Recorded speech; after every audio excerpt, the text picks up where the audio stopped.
grab your cup of coffee, you turn on the news, and you find out that the complete West Coast has been taken over by terrorists. And then on the news, you also hear that they're going to be reinstituting a draft. And all of a sudden, you start looking up numbers, and you're next in line. What's running through your head? Good morning. My name's Sergeant Ryan Olson. I'll be covering why military drafts should not be reinstituted. My topics will be a little bit of background on drafts throughout the military, and also how they take away from the strength and the good order and discipline of the military themselves.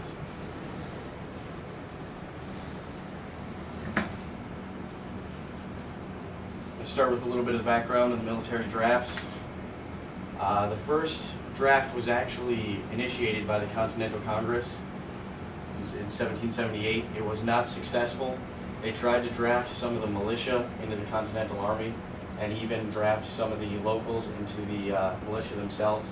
That was actually more of a state-run draft.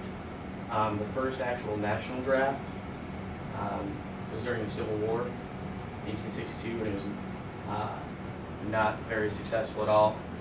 Jefferson Davis was a Confederate president at the time, and he was the first one to do it, and then the Union also followed suit. They couldn't get very many bodies, and there wasn't anything really holding people to join the military ranks even when they were told to do it. The first successful draft within the military was actually the Selective Service Act of 1917 during the First World War I. 3 million people were drafted into the military ranks. The last draft that the military has seen was in 1973, and there has not been one ever since. And the direction that everything is going is there will not be one in the near future. Now that I covered a little background, I'm going to cover why it's detrimental to the strength and the good order and discipline of the military service. If somebody's drafted into the service, as we know, being military members, they're not going to have put as much into it 100%. If somebody doesn't want to be somewhere, they're not going to give it their all.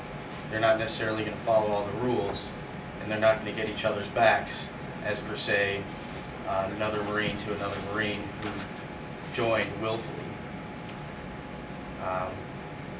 Patriotism.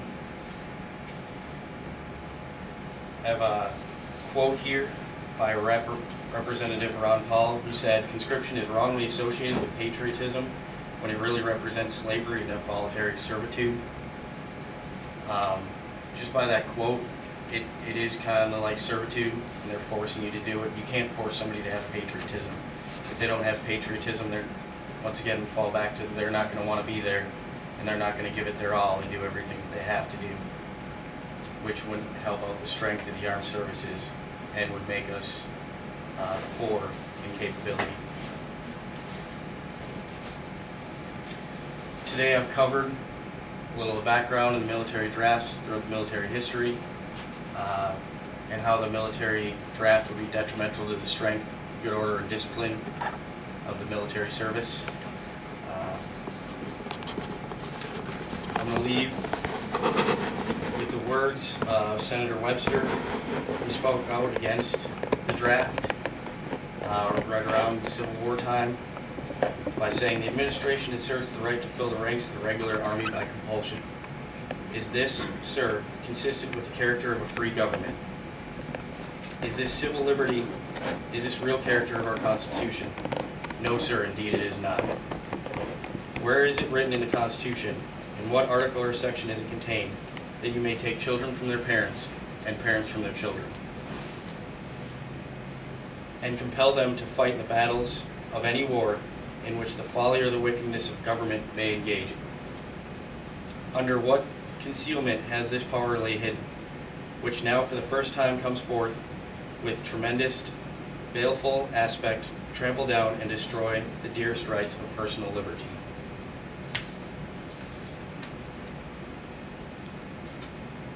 Are there any questions?